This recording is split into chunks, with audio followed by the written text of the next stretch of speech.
अक्सर हम औरतों को ये लगता है कि घर संभालना मतलब कि घर के काम, साफ सफाइयाँ, खाने बनाना, बर्तन धोना, कपड़े धोना होता है। लेकिन असल समझदारी ये होती है कि घर के बजट को मैनेज करना मतलब कि घर का सुकून संभालना। और दिन ब दिन की बढ़ती हुई महंगाई एक मिडिल क्लास औरत के लिए चैलेंज बन जाती है, लेकिन फिर भी अल्हम्दुलिल्लाह मैं सिर्फ 6,000 रुपए में मुकम्मल राशन महीने का कैसे खरीद लेती हूँ। तो राशन प्लानिंग 6,000 रुपए में पूरा महीना कैसे, ग्रोसरी ऑर्गेनाइजेशन, आज के ब्लॉग में ना ये सब बातें, बहुत सारी टिप्स एंड आइडियाज मैं आपके साथ शेयर करूंगी।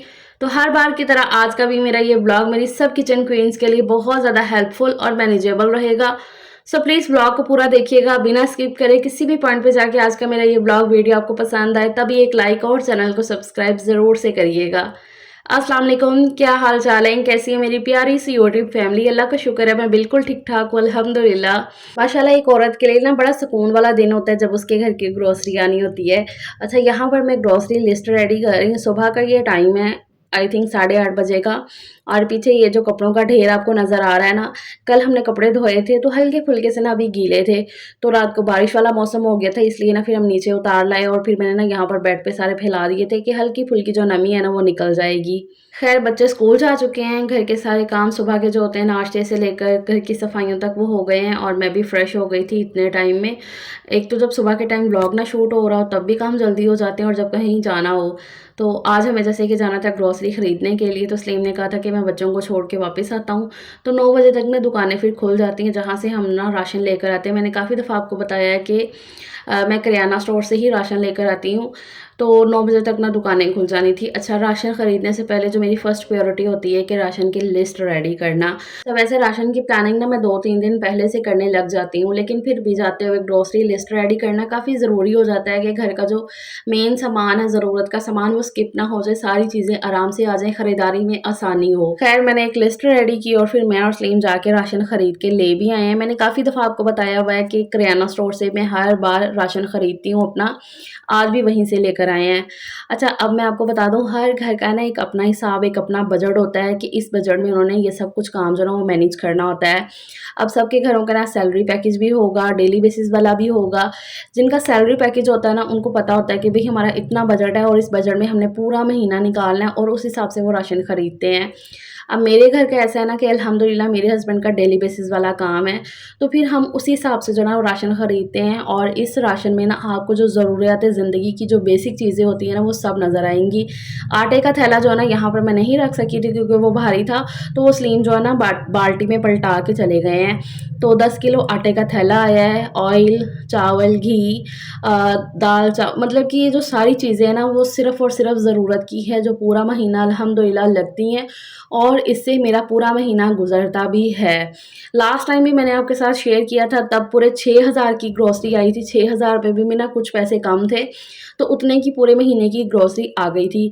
आज मैंने 1-2 चीज़ें चुटर-पुटर और ऐड की हैं जो कि मतलब कि ख़त्म हुई थी घर में से बिल्कुल और 1-2 दिन में ना चाहिए थी। तो ये देखो 6,660 रुपए का ये पूरा राशन मेरा जो है ना बना है अल्हम्दुलिल्लाह से। मैं कोई वो दिखावे वाली बात नहीं करती, जो हकीकत में मामूली चीज़ें होती हैं ना वही मैं आपके साथ शेयर करती हूँ। कोई दिखावा मैं करके ना ये फलानी चीज़ ले आऊँ, ढमकानी चीज़ ले आऊँ, नहीं। मुझे ऐसा लगता है मिडिल क्लास फैमिली का जो बेसिक राशन है ना वो यही होता है, किसी का भी ना बेसिक राशन जो यही होता है, जिसमें जो ना प्रायोरिटी पे वही चीज़ें होंगी जो मैंने आपको अपनी लिस्ट में दिखाई हैं, फर्स्ट पे लिखी हुई, और यही चीज़ें जो ना चाहिए होती है। बाकी का जो सामान होता है ना वो चुटर-पुटर और ग्रोसरी मतलब कि ना राशन से एक्स्ट्रा हो जाता है। बाकी सबका अपना-अपना एक तरीक़ाकार होता है। अच्छा, अब ये 2-3 दिन पहले से जो राशन प्लानिंग मैं शुरू करती हूँ, उसमें ये होता है कि जितने भी डब्बे जैसे कि खाली होते जाते हैं ना, जिसमें से चीज़ें ख़त्म हो रही हैं डब्बों में से, तो वो मैं धो-धो के रखती जाती हूँ उनको और इस टाइम पे ना वो पूरे सूख चुके हैं और फिर इनमें सारी चीज़ें मैं रिफ़िल कर दूँगी। इससे ये होता है, एक तो जो चीज़ इसमें आप भर रहे हो ना, वो ख़राब नहीं होती है और दूसरा जो है ना, आपका किचन भी साफ़ लगता है कि डब्बे वग़ैरह जब सारे साफ़ होंगे ना, इट्स मीन किचन आपका बिल्कुल साफ़-सुथरा, नीट एंड क्लीन लगेगा। अच्छा, यहाँ पर ये देखो चीनी चीनी वाले डब्बे में इतनी सी चीनी बाकी थी, तो इसमें मैं चीनी नहीं भरूँगी। जब इसमें से चीनी पूरी ख़त्म होगी, डब्बे को धोकर फिर दोबारा से इसमें चीनी मैं रिफ़िल करूँगी जो अभी लेकर आई हूँ, तो वो मैं अभी फ़िलहाल ऐसे ही उठा के रख दूँगी। बाकी जितने भी डब्बे साफ़-सुथरे हैं ना, उन सब में मैं चीज़ें भर के ना, तो फिर इनको अपनी जगह पे रखूँगी। ये हो जाती है राशन प्लानिंग, मतलब कि 2-3 दिन पहले से जो मैं स्टार्ट करती हूँ। अच्छा, अब लास्ट टाइम जब मैंने शेयर किया था ना कि 6000 रुपए में राशन लाई, तब बहुत सारे मुझे कमेंट्स आए, ये तो बहुत ही कम है, कैसे मैनेज होता है? आप झूठ बोल रही हैं। देखो, झूठ बोलने की मुझे तो कोई भी ज़रूरत नहीं है। मैंने आपको पहले भी बताया है कि देखिए, ये सारी बेसिक जो चीज़ें हैं ना, वो आ गई हैं ना। अब हमारा सैलरी पैकेज वाली तो बात ही नहीं है, डेली बेसिस वाला काम है ना, अल्हम्दुलिल्लाह से। तो फिर ये होता है कि चलो एक दफ़ा बेसिक जो चीज़ें हैं ना, वो आ गई हैं। अब बाकी जैसे कि बच्चों की लंच बॉक्स बनाने में लगता है, उसमें भी ना मैं पास्ता आज ले आई हूँ, कभी मैकरोनी ले आती हूँ, कभी पास्ता। मतलब जैसे वो ना दिल करे, तो आज मैं पास्ता ले आई हूँ, तो बच्चों के लंच बॉक्स में कभी वो बन जाएगा, शामी कबाब मैंने बना के रखे होते हैं। इस तरीके से ना मैंने बहुत सी प्लानिंग जो है ना, वो करके रखी होती हैं।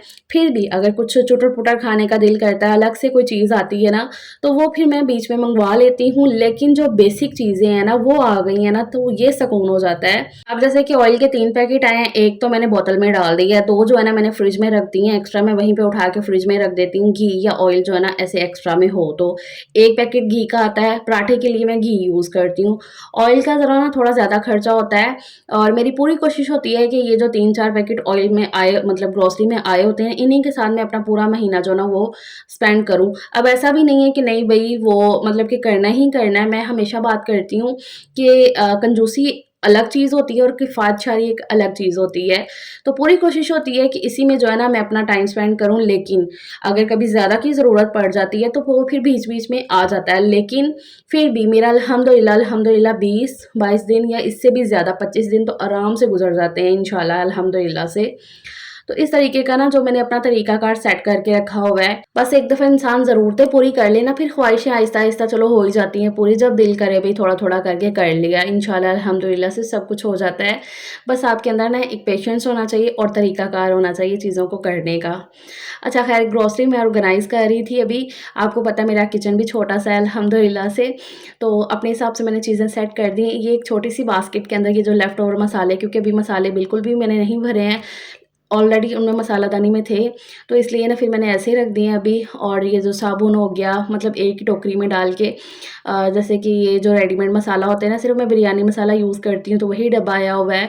और दलिया आजकल मैं खा रही हूँ, तो वो एक डब्बा ले आई थी, और साथ में जो है ना हलीम मसाले का पहले से एक डब्बा पड़ा हुआ था, थोड़ा-सा बचा हुआ, तो वो भी मैंने ना एक ही टोकरी में करके ना तो रख दिया है, ताकि मैं जब भी कोई सामान लेना हो तो वो टोकरी उठाऊँ ना, तो एक ही टोकरी में सब कुछ अवेलेबल हो।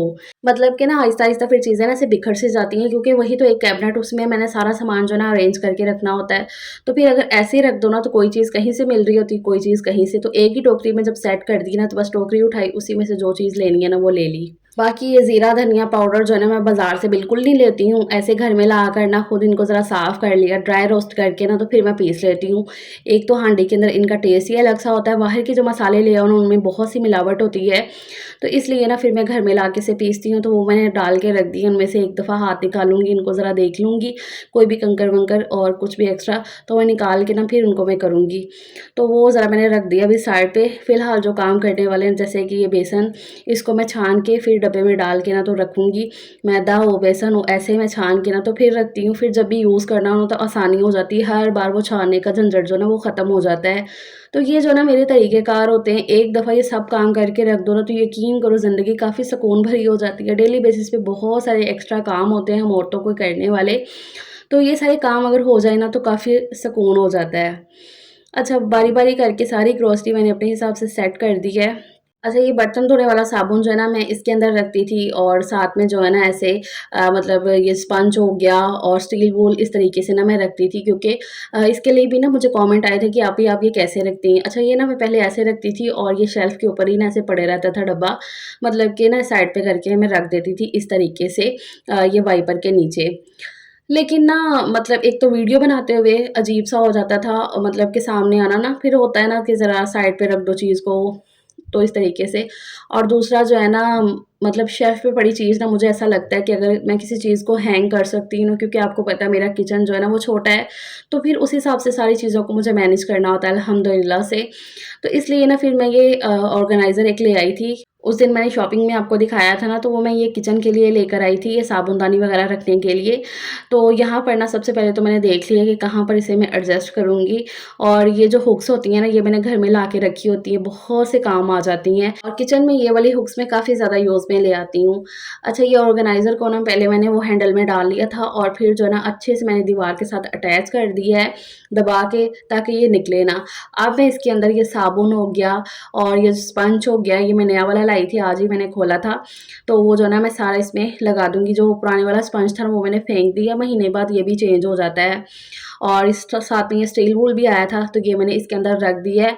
अब ये ना शेल्फ़ के ऊपर पड़ा हुआ नज़र नहीं आएगा, एक तो ना बिल्कुल ऐसे छुप सा गया है, ऊपर बर्तनों वाले स्टैंड के जस्ट नीचे है, तो इतना ज़्यादा जो है ना वो नज़र नहीं आएगा, किचन ज़रा साफ़-सुथरा लगेगा। तो मैं ना दिन ब दिन देखती रहती हूँ कि अच्छा मैं क्या चीज़ जो है ना वो कर सकती हूँ, जो कि मुझे सहूलत दे। तो अल्हम्दुलिल्लाह से ये वाला ऑर्गेनाइज़र मैंने यहाँ पर सेट करके ना, तो साबुनदानी मतलब कि साबुन वगैरह इसके अंदर रख दिया है। और ये जो कटिंग बोर्ड वगैरह मैं लेकर आई थी ना, तो इस तरीके से ना यहाँ पर मैंने लगा दिया है ये दीवार के साथ में। ये भी कह रही थी कि ना इसको भी ऑर्गेनाइज़ करने के लिए, मतलब कि ना अगर मैं इसको भी हैंग कर दूँ तो लेकिन वो मुझे अभी ज़रा सही नहीं लग रहा था इसके लिए हैंग करना, तो मैं कहीं और देखती हूँ इसको मैं कहाँ पे हैंग कर सकती हूँ। फ़िलहाल मैंने यहाँ पर रख दिया है।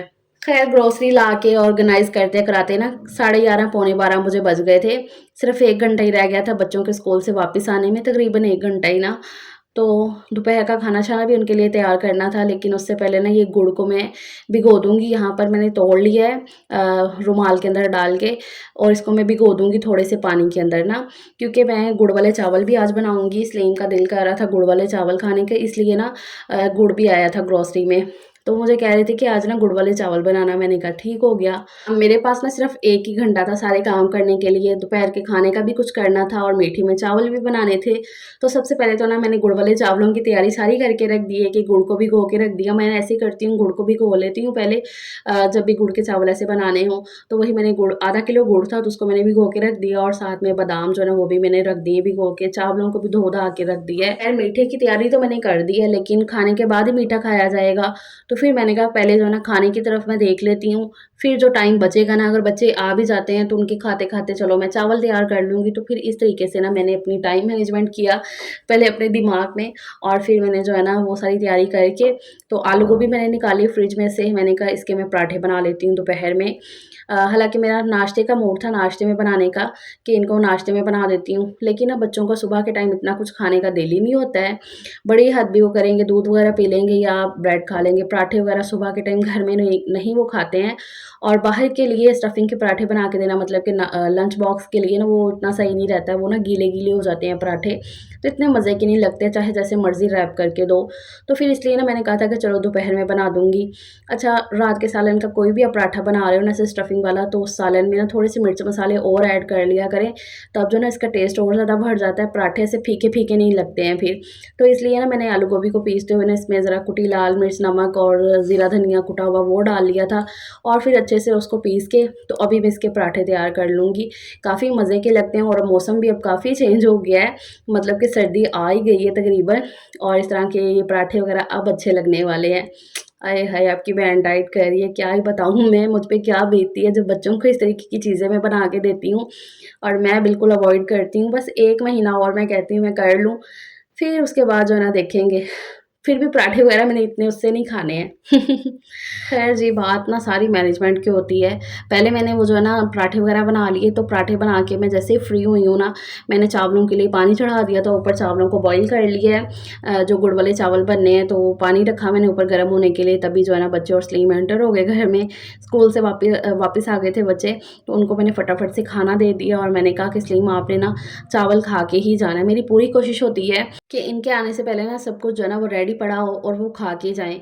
ज़ाहिर-सी बात है अगर देर होगी ना तो वो फिर छोड़ के चले जाते हैं कि नहीं, नहीं, नहीं रहने दो। तो फिर वो मेरी चीज़ दिल को लग जाती है। बच्चे तो बाद में भी खा लेंगे, लेकिन सलीम ने जाना होता है। अब रात को ऐसा होता है ना, कभी उनको लेट सवेर हो जाती है, तो मुझे होता है कि चलो ताज़ा-ताज़ा एक चीज़ बनी है तो वो खाने में एक अलग ही मज़ा होता है। तो फिर मैंने ना फटाफट से यहाँ पर ना मैं तैयारी करने लग गई। तैयारी मैंने कर ली है। मैंने जो है ना यहाँ पर अभी बॉयल किए हुए चावल छाछ के अंदर डाल दिए। छाछ मैंने कैसे बनाई है, घी मैंने डाल दिया था। ऐसे मीठा कुछ भी मैं बना रही हूँ उसपे मैं घी यूज़ करती हूँ। तो घी के अंदर जो है ना वो जो मैंने भिगो के रखा हुआ था ना गुड़, उसको मैंने छान के डाल दिया और साथ में सौंफ, पहले सौंफ का और बादाम का तड़का लगाया, मतलब कि सौंफ को डाल दिया, साथ में बादाम को हल्का सा जब वो चटक गए फिर उसमें मैंने छाछ डाली और उसको थोड़ी देर पका लिया था, वो भी जलने लगी थी। तेज़ चूल्हा किया हुआ था ना मैंने, तो वो फिर उसमें जो है ना जब छाछ बन गई फिर इसमें मैंने चावल डाल दिए और उनको दम पे लगा दिया था। बहुत ही मज़े के ये चावल बनते हैं गुड़ वाले, और देसी गुड़ था ना तो कलर भी बड़ा मज़े का आया, ऐसे डार्क डार्क सा। तो ख़ैर जी, ये मेरा आज का व्लॉग है, उम्मीद करती हूँ आपको अच्छा लगा होगा। तो फिर मिलते हैं कल एक नए व्लॉग के साथ। अपना ख़्याल रखिएगा। अल्लाह हाफ़िज़।